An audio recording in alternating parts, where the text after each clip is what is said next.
Hey, what's going on, guys? Kalamazi here, and today I want to talk to you all a bit about some new builds, and I guess the best builds, or what is perceived to be the best build for each Warlock spec heading into 9.1. Now, while we still don't know the actual release date of 9.1 or the raid, with the talk that's been going on Twitter about the race really amping up and just things that have been going on, I guess the push of TBC, PTR testing all being done very quickly, not many class change at this point, I am sort of expecting the release date, or the rumored release date that was leaked a month or so ago of, I think, like July 1st, something along those lines, to most likely be correct. I don't know, but in the end, things are sort of starting to take shape, and it seems like that's probably going to end up being the release date. At least that's my best guess. But regardless, I want to address some issues or questions today about what build looks best, what build look like they might have some potential, and what new builds might there possibly be for Destro, Demo, and Aff heading into 9.1, both in a raid setting and a Mythic Plus setting. Any weak ORS profiles or add-ons you see here, you can grab free off my Twitch. If you want to swing by, hang out, ask any questions, feel free to do so. Also want to give a shout out to my patrons. Thank you so much for all support. Heads up, the 9.1 Warlock Sanctum of Domination spreadsheet is indeed now live. The tier 3 Felguard rank from a Patreon or higher does indeed get early access to that if you're interested in checking that out.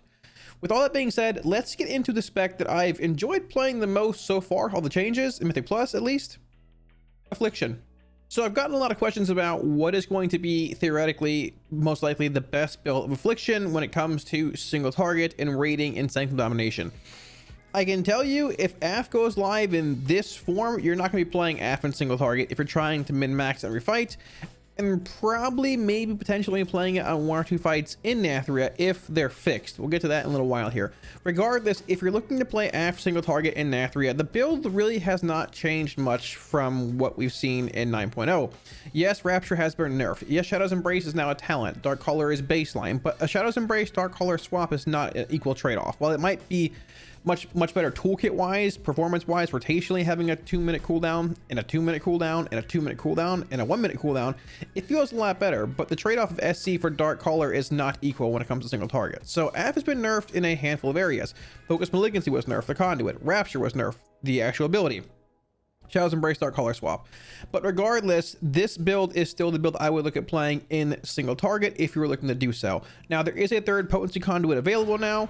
We're still playing Malignancy, and Cold Embrace has now become Withering Bolt, which is an application to Drain Soul or Shadow Bolt, depending on what talent you're playing, inside whatever setting you're doing. I will say, this is an 8% increase to Drain Soul value. If you change to Nightfall, it is a 16% increase, and these are not empowered. Now, I did say technically this is the best build, or I think it's probably going to be your best single target build. I guess technically it depends what you're doing. If you don't need execute and aren't like sniping shards in certain settings or whatever, I do think Nightfall is a stronger talent than Drain Soul when it comes to pure single target. And I also feel, unfortunately, that the best legendary you're most likely going to be looking at playing if you want to go single target at this point is Malefic Wrath. Even after the nerfs, it's a good interaction with Withering Bolt, even Siphon Life, more dots, more Withering Bolt value, more Wrath value. And this legendary is very miserable to play with. It's not very fun, but also Aff strengths don't really lie in single target. With the Rapture nerfs and things, they also buff dot damage, so our dots are doing more damage. Now, it's not 80% of our damage like Legion, but they're doing more. So I don't think you're going to see Aff in a single target setting very much, but if you do, I feel Malefic Wrath is still going to be, or is going to be, your best single target option, followed by Synergy. The settings you're probably going to see Aff in, potentially, in probably the only raid fight this tier, if things work out properly, I would assume that everything stays the same, is potentially Kel'Thuzad, playing the Wrath of Consumption legendary, but that's only if they change the way the ads function in this fight. The only ads, there's a lot of them on this fight, but the only ads that actually die are the tank ads that spawn in phase 1. There's none in phase 2, and I don't believe there's any in phase 3, which means that while it might seem like a really good Wrath of Consumption fight, it's actually not, because nothing is really dying, so you can't really get the effect past phase 1. Outside of that, Demonology has a better single target profile, and Destro has a better single target profile, and just overall damage output. And a lot of fights are cleave based fights, some single target, but a lot of cleave or single target-esque based fights. Now, as far as your third Potency Conduit goes, by the way, I've actually opted for Soul Eater at this point. It's relatively strong because Soul Rod's damage is increased by 100% on your main target. In single target, it only has one target. And with the Rapture nerfs, Malignancy nerfs, I think they're actually very close to each other, to the point where you might even want to play Soul Eater over Malignancy and Mythic Plus, but that's something in itself. Rotationally, not a whole lot has really changed if you're playing Synergy. If you're playing Malefic Wrath, a lot has changed. So you're no longer going into your Rapture windows every minute. You open on your Haunt, UA, Agony, Corruption, Siphon, pop your Ruby. You can go PS, Dark Soul, Soul Rot, and then go. The big thing here, you want to Rapture to 3 stacks of Malefic Wrath. There you go. And then start casting your Shadow Bolts, or whatever filler it is. Shadow Bolt or Drain Soul. And for the most part, you just look to maintain Malefic Wrath while trying to fill with whatever Rapture value you can in these windows. Because more dots being up does indeed mean more Malefic Wrath value. More dots being up also means more Withering Bolt value. And you basically just try and maintain from here, trying to squeeze in every single Shadow Bolt you can in between Rapture refreshes, and this is basically it. Now you will have a Rapture window, you'll have dots being active, I guess, a chance to have a Rapture window basically every minute whenever Soul Rot and PS line up, but that requires you to drop your Malefic Wrath, which personally I don't think is worth it. Now I haven't tested it as much as I'd like to at this point, and also being in that Rapture window gives you more Shadow Bolt value, because more dots, Withering Bolt, more Malefic Wrath value. But the build has changed, I guess the rotation has changed substantially from where it was, you know, 3, 4, 5 months ago whenever 9.1 went live. This is actually going to drop here. I barely caught it. There we go. So we can go into this, and you have more damage here from your actual Shadow Bolts, hoping for a Nightfall proc because you have more dots up. But the big thing, you're maintaining Wrath. You're no longer building 5 shards for a Rapture window every minute. It's sort of awkward, but I do feel this brings the most single target potential for Affliction. Now, if you're looking at more of a council-based setting for Affliction or a Mythic Plus setting, talents do indeed change a little bit. We shift from looking at more of a Siphon Life playstyle to, if you're in like a council setting, more of a raid boss without like stacked ad cleave. I would say Writhe and Agony is actually a really solid choice here. With the Agony buffs that we've received multiple times and the Rapture nerfs, Writhe and Agony is pulled ahead of Siphon Life from the sims I ran previously and 3 target, and from what I've seen, it's basically a wash in 2 target over a longer period of time. Drain Soul being the option here if you take Shadow's Embrace to maintain on both targets. Keep in mind Shadow's Embrace has been increased to 16 seconds from 12 seconds in 9.1, or you can play Haunt if you just want to keep Haunt on one target for maybe a bit of simpler play. PS for that cleave or just that priority add damage, whatever you want. Vile Tank not really being an option in like spread council based fights, but once again, you're not going to encounter a whole lot of those inside of Sanctum Domination. If you're looking at a Mythic Plus setting, we've talked about this a lot, but Sow the Seeds is incredibly strong. And I put a video out about a week ago talking about Affliction, its single target being very bad. It is still the worst of all 3 Warlock specs. There's no copium here. I'm saying that, I'm getting out of the way. But I will say that I think there's 2 reasons as to why people, like even on stream, as to why I reacted to AF single target being so bad. Number 1, I think people are sort of used to seeing Prideful in a lot of keys. I actually ran a Tyranno side with it, so they've seen Prideful being chained into the first boss with Lust and burning that down with a damage amp. I think AF is still very strong with damage amps like what the boss has, but we don't actually have the Prideful buff, whether it be on a boss or trash packs, and I think that's going to take a bit of getting used to from a lot of people going into 9.1. Number 2, the build we were playing conduit wise, I believe was Malignancy, Rolling Agony, and I think it was Soul Eater. But the build that I've been playing conduit wise Mythic Plus with Sow the Seeds has been Focused Malignancy, Rolling Agony, and Withering Bolt. Now there very well might be a world where you play Soul Eater over Malignancy. Sims for PTR are a nightmare for AF right now, but I have seen, I think they're much closer than actually people think it is, because like FM has been nerfed from 24% to 11% in 9.1, plus the Rapture nerfs mean even more due to the Focused Malignancy nerfs, and it all just sort of works hand in hand. Soul Eater is a strong conduit. It's fine on single target. It's good in 4 target, 3 target, 2 target even, because it increases the damage every single target takes from Soul Rot. With that being on a 1-minute cooldown, also when you're casting, having your Decaying Soul Satchel on, it gives you that crit increase and that haste increase with every single Soul Rot you have. So like this conduit works well with Decaying Soul Satchel, our new legendary for Night Fae Covenant, which by the way, we're still Night Fae. Heads up, I don't know, questions about that, but yeah, nothing's changed there from what I've seen. Playing Withering Bolt, so we'd actually be playing at this point Focused Malignancy, Soul or Focus Malignancy, Rolling Agony at this point, and then Withering Bolt here. But once again, there could be a world where Soul Eater is better than Focus Malignancy. It takes a little more testing at this point. Either way, playing Rolling Agony is so important with the Sow the Seeds build because you don't want to take time off to start refreshing your agonies in the middle of a seed cast. It feels terrible. And in Mythic Plus, it happens more than you actually think. This gives you an actual eternity when it comes to like having agony up as far as duration is concerned. Withering Bolt might seem like an odd choice because we've played this talent build for a while in Mythic Plus with Sow. But the problem is single target. However, this build is not built for single target a whole lot either. Shifting, like if we're playing a conduit over this, shifting more from a Wrath and Agony build to a Siphon Life build while still playing Sow the Seeds.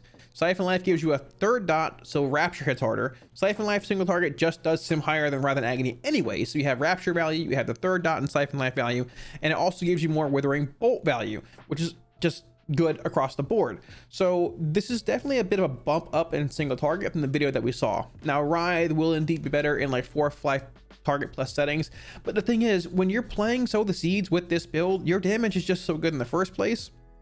Unless you're doing very high keys and things, like there's a good chance packs are probably dying pretty quickly anyways, but your damage is just so strong with this build. Like if you're missing out on 400 500 DPS give or take when you're simming for or doing 21 plus K in AoE, it's not the end of the world. I even missed my agony on this target, barely paying attention here. We're still gonna burst 20 25k give or take. Like you just do so much damage. Like a little bit of damage here, or a little bit of like a 4 or 5 target damage loss, not the end of the world. Siphon Life also gives you more value on like 1 target priority mobs, Mythic Plus, 2 target priority mobs. It's really strong. And when you go into a boss fight, you can go from being, okay, just a Seed of Corruption agony monster to like, your normal single target rotation. And while you are playing Decaying Soul Satchel, which means less single target damage compared to Malefic Wrath, which you'd never play in Plus, or even Synergy, the cool thing with Decaying Soul Satchel is multiplicative haste stacking. So the crit from Decaying Soul Satchel is not multiplicative, it's additive, but the haste is. So if I'm in pure single target here, I'm at 26% haste roughly. I should go to 31% haste if I pop this. It's going to be going on 1 target whenever I hit my soul rat here. But you'll notice when I hit it, I should go past 31. 32 because multiplicative. So if you're in 4 targets, you don't go from 26 to 46. You go from like 26 to like 52 or whatever. You pop your Dark Soul and you go from 52 to like 95 because it's multiplicative. Even in single target, there's a few keys we ran recently on stream. In single target, popping this with Dark Soul with Lust and other effects, your single target damage is impressive because you have so much haste. I've hit 160% haste on stream on PTR keys. You still crank in single target during those CDs. Outside of that, yeah, your damage is garbage. But there are weeks where 4 to 5 weeks where AF can be really good with Sow the Seed spam, and even on Tyrannical weeks in certain keys. I think playing a build with Siphon Life, number 1, gives you a lot of reach in Mythic Plus when it comes to Sow the Seed spam, more AoE, all of that. And number 2, it gives you a respectable single target profile. Are you going to beat a Shadow Priest? No. Are we great in single target? No. But I do think that I undervalued AF single target profile in the last video that you're talking about, and that's mainly because we were playing a different build with Writhe and not playing Withering Bolt and as many single target conduits. Now once again, Soul Eater might end up being the play over Focus Malignancy. You're definitely playing Rolling Agony here. Well, it might not be a single target increase, it's a huge quality of life increase and basically mandatory with Sow the Seeds. So this build of AF is very real, very competitive, and plus hands down the best AoE damage profile of any Warlock spec with Sow the Seeds. If you're looking at playing Demonology in 9.1, whether it be Sanctum of Domination or Mythic Plus, there's a handful of builds you can play. I think for pure single target in Sanctum of Domination, the general demonic strength calling Vile Fiend Grimoire Decon build is still going to be where you want to be. Conduit wise, we do have 3 potencies, and unlike Destro and AF, Demonology has great potency conduits. Every single one is very, very strong. Born of Blood is going to be your de facto go-to conduit, similar to how Focus Malignancy was, or I guess is, depending on how you're doing it. For AF, Tyrant Soul, I feel, will be your other de facto conduit. They're both good in basically every setting. And then if you're playing Demonic Strength, I feel you play Fel Commando. If you're playing Dreadlash in the first row here, I feel you opt for Carnivorous Stalkers over Fel Commando due to the Dreadlash interaction with your dogs having a chance to rebite, rechomp, more Dreadlash damage. If you're playing FTS, which we'll get to in a little bit here, that also gives you more AoE potential, more FTS uptime. But Demonology's potencies are all still very strong, even if they weren't. Soul Eater's fine on its own. So the pure single target build, I'm going to say, is still going to be Demonic Strength, Calling, VF, GF, and Demonic Consumption. Now, playing Wilfrids, I still personally feel is also the best legendary you can play. There's been some parsons and some builds playing Grim Inquisitors. However, those are more focused around Dreadlash, FTS, and being Mythic Plus builds. This build is perfectly fine in Mythic Plus. I feel personally, I've played it a lot. I think it's fine. If you're looking at Mythic Plus, this is an option. Also, playing Dreadlash, FTS, and then either Soul Conduit or Grimoire Felguard in this row is okay. This build brings you a lot more consistent AoE. Instead of having your Demonic Strength on a minute cooldown, or your Bombers being a 30-second cooldown, you have Dreadlash, which is tied to your Dreadstalkers, which is every 20 seconds. That, with FTS, means that whenever you cast your dogs, they're going to AoE Dreadbite and apply FTS to everything in, what, 12 yards? Or 10 yards? Something along those lines? 8 yards. There you go. If you're playing Carnivorous Stalkers, the Conduit, they have a chance to Dreadbite again, which will reapply FTS in an AoE setting. Now, the cool thing, unlike 9.0, is that in 9.1, from the shadows now indeed affects your Tyrant's Demon Fire damage, which means previously it wouldn't do that. But now it means your Tyrant, if you end up having FTS up whenever you cast it, is going to essentially hit 20% harder with every FTS cast that it actually does. This is not a great opener for what it's worth, but I can show you how FTS works, as long as it's not bugged here. So it is not bugged. Perfect. Here we go. So basically, you'll set up your Tyrant, get it out here. You can probably get more imps in here if you want it, but it's fine. So you'll Tyrant. FTS is actually up. It's going to fall here, and I'm not playing Demonology Conduits. There's a chance for it to reproc here. So every cast it's doing, it's going to hit 20% harder if FTS is up. Even if it's not, about midway through the Tyrant, you can cast your dogs again. So you're guaranteed roughly about, I don't know, half duration of 20% increase FTS damage or Demon Fire damage. It's very strong. And this is going to be, in my opinion, the most consistent AoE build you have in Plus. Basically, every Tyrant's going to be dogs, imps, and if you're playing Grimoire, every other one's going to have your Grimoire built into it, playing Wilfrids. If you opt to play Grim Inquisitor Strike Calling over Wilfrid Sigil, that's going to make your Tyrant a minute and a half cooldown compared to Wilfrid's being roughly a minute or so. Now, people go both ways when it comes to this. Some people prefer Grim Inquisitors over Wilfrids. Some people like Wilfrids over Grim Inquisitors. I'm more in the Wilfrids camp. However, I have not played a tremendous amount with Grim Inquisitors. To a similar extent, if you're playing this build, Soul Conduit is also an option in this row over Grimoire Felguard. Now, once again, if you're playing Grimoire, well, you're going to have every other Tyrant being stronger than the other.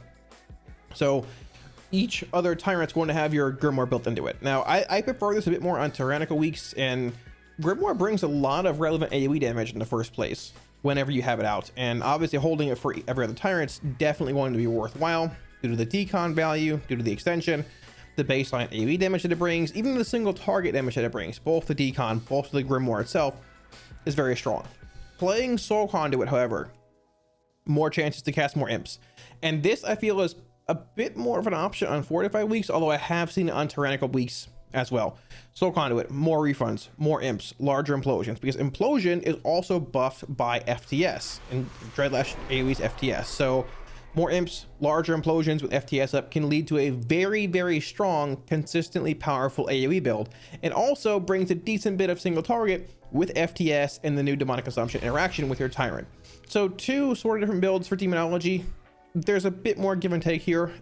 Soul Strike wasn't debuffed. It's still very mediocre.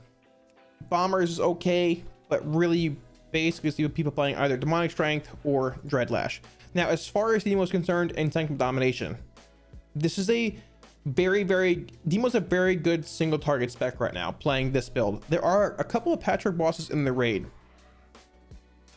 The first boss, the Terragru, and Guardian. There are a couple others though that have more of a single target damage profile with some semi-relevant ad spawning, and they can just sort of be ignored and cleave down. Remnant is sort of like that until later stages. Sort of looking at Painsmith depending how you approach the fight from a raid perspective. So Demonology has a chance of seeing some play this tier, which is really, really solid. Normally Demo only sees play if it's broken, meaning like incredibly OP, like with explosive potential or other random bugs in the past, or if it's a very, very, very niche fight. The cool thing is the patchwork fights this tier, they're not very niche. Demonology is just good in single target. So I've got hopes for Demonology heading into 9.1. Whether you're playing this build in single target, the Dreadlash FTS build playing either option here, or maybe a hybrid along those lines. I have seen builds similar to this in Mythic Plus. I've seen Vile Fiend Soul Conduit, I've seen Grimoire Soul Strike. There are different customizations for Demo, but the good thing is that it looks good both in Mythic Plus and in rating. Destruction's actually in a pretty cool spot when it comes to 9.1, because there have been a few different changes here and a couple buffs to certain abilities that actually might be pretty relevant inside Sanctum of Domination. The generic universal build you've seen played for Destruction, mostly in Nathria, has been Flashover, Entropy, Kata, Roaring Blaze, and Dark Soul Instability. We saw a bit of Channel Demon Fire play, but honestly, I just think Dark Soul with Ruby scaling and just things in general is typically the better play at this point. Now, when it comes to legendaries, there has been some Wilfred's play, but I do think the best legendary for Destro is Cinders, and I don't think it's very, very close. There are some raids in Sanctum Domination, or bosses in Sanctum, looking at like the 9, for example, that have really good cleave early on, but unfortunately, once that first phase is over, you're stuck with basically a single target fight, where a legendary like Cinders might seem really good, but drops off drastically in single target. Sorry, Madness compared to Cinders. Cinders is going to be good universally in phase 1. In phase 2, this is your best single target legendary for Destruction. Madness can be very good, but Madness is more so relevant on a fight like Huntsman Altamore, where you basically have 2 permanent targets. When your Havoc is down, you're putting it back up and you're hitting that target again. But you can't do that on a fight like the 9, or a fight like the Eye, or Dormazane, or Ner'zhul. You can at times on Ner'zhul later on in the fight, but Cinders, once again, just does very similar things to what Madness does, but has relevancy outside of there being 2 targets. It's your best single target legendary. Conflagrate has 1 more charge and has its recharge time reduced by 3 seconds. It's super synergistic. It's never, I sort of describe it on stream like it's never a legendary that's going to get nerfed, I don't think. But it's extremely synergistic. One of, if not the most synergistic legendary that any Warlock spec has. It works with Roaring Blaze. It works with Flashover. It works with higher Roaring Blaze uptime. More Conflagrates, more Roaring Blaze damage. Flashover deals more damage. It's just very, very good at what it does. It gives you permanent Roaring Blaze uptime, and it also allows for more cast and Havoc windows, more backdraft stacks, more hasted cast spells in those windows, and even outside of them. It just makes Destro feel so much more complete, even when playing at lower haste levels, because you for the most part, you're going to have a backdraft charge up most of the time, especially when playing Flashover.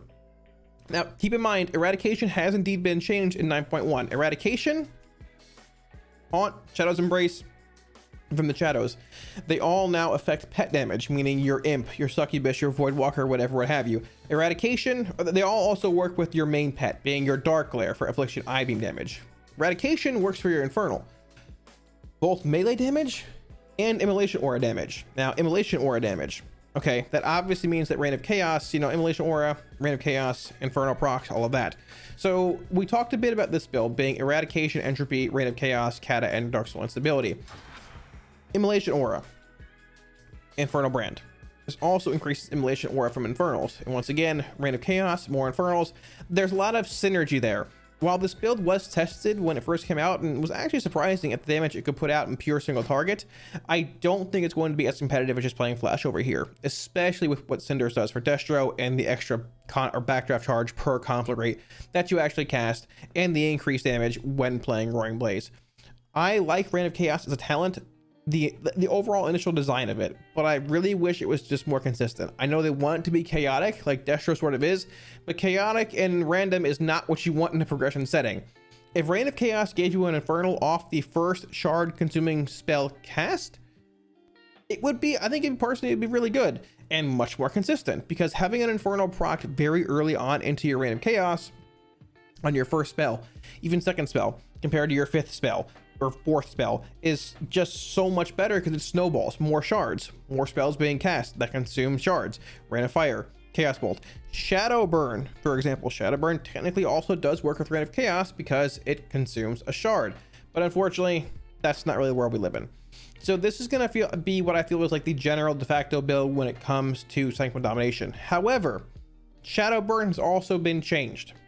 Shadowburn now refunds a charge if the target dies within 5 seconds. This is a throwback to sort of an older version of Shadowburn, which you used to have, and this potentially opens a few doors for Destro in Sanctum Domination, but also really Mythic Plus. So for example, let's say this is a trash pack in Mythic Plus. I'll get my pet out here. We end up going in, drop some katas, whatever, what have you. Let's just start rolling. Pet wouldn't be on passive, but there you go. So let's say this mob is at full health or half health here, but this mob's about to die, and Havoc's coming back off CD.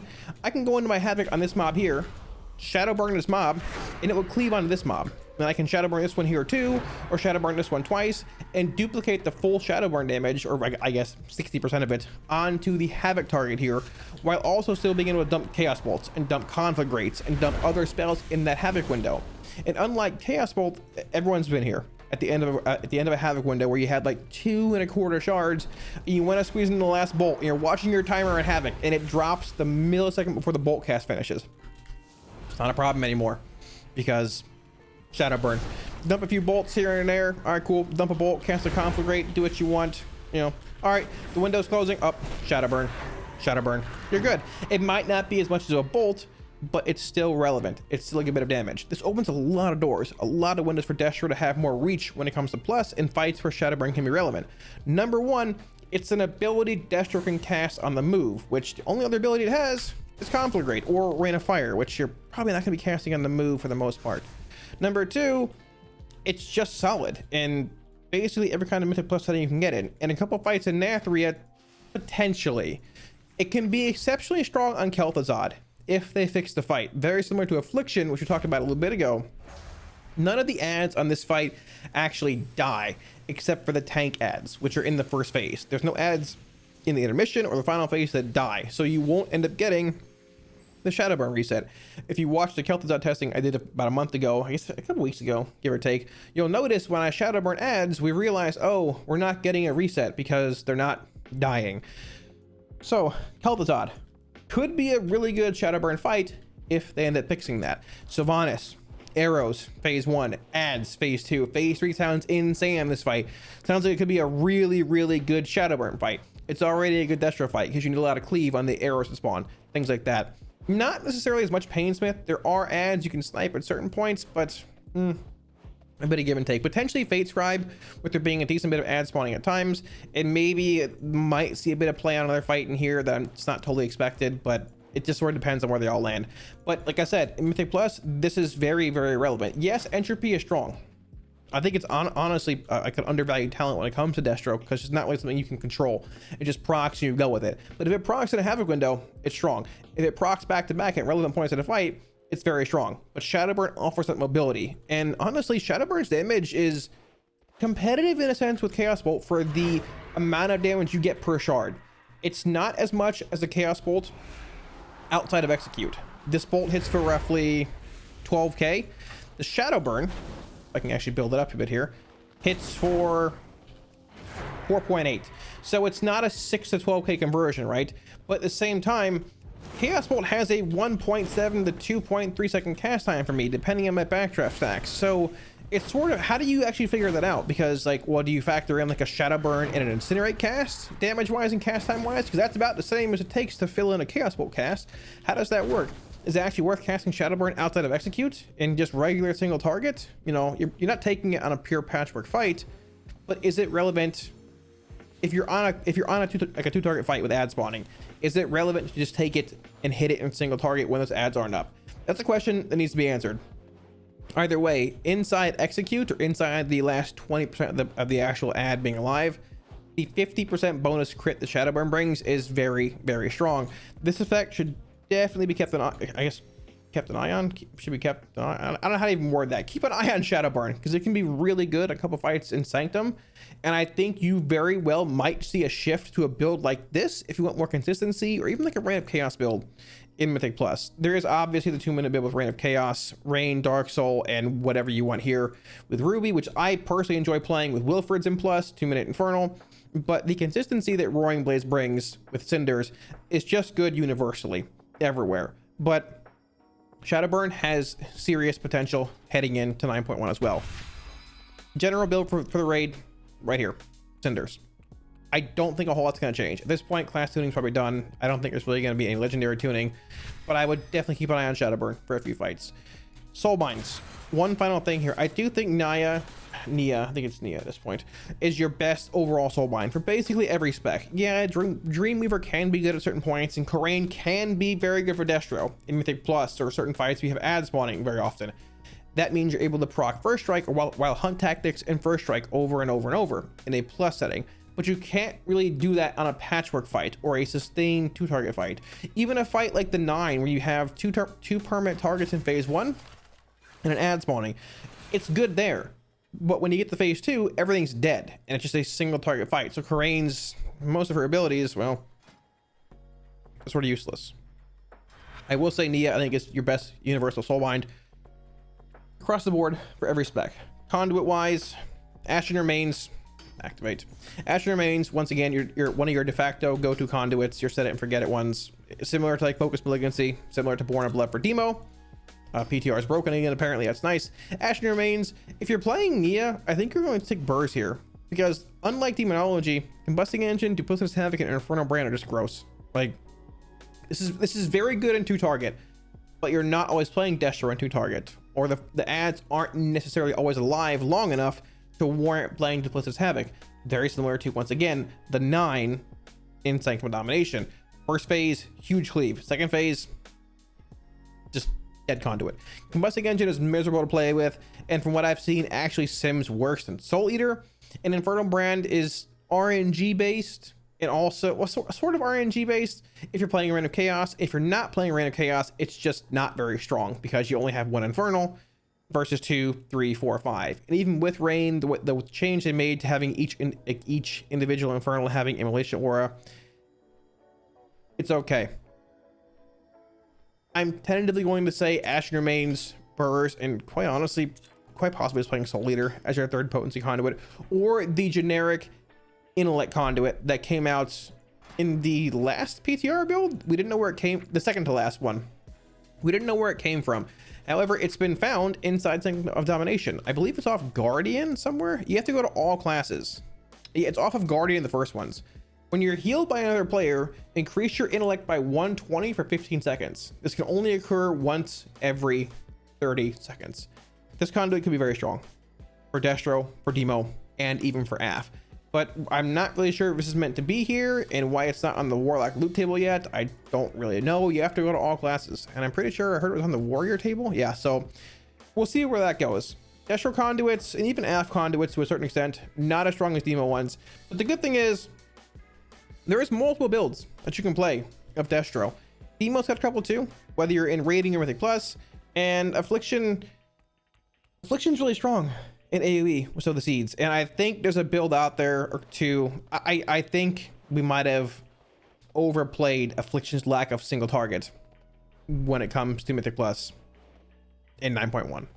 Thanks for watching, guys. I hope this video gave you all a better understanding and I guess first look at potentially some new Warlock builds heading into 9.1, and maybe also clarify some questions you might have had on as to what are most likely going to be the best builds heading into SANCD and Mythic Plus in, I guess, Season 2. Once again, any weak ORS profiles or add-ons you see here, you can grab for free off my Twitch. If you want to swing by, hang out, ask any questions anytime, feel free to do so. If you guys want to see more WoW content and help for the channel, be sure to smash the like and subscribe buttons below. It helps out a ton. Thanks again, dudes, and I'll catch you all again soon on stream. Peace.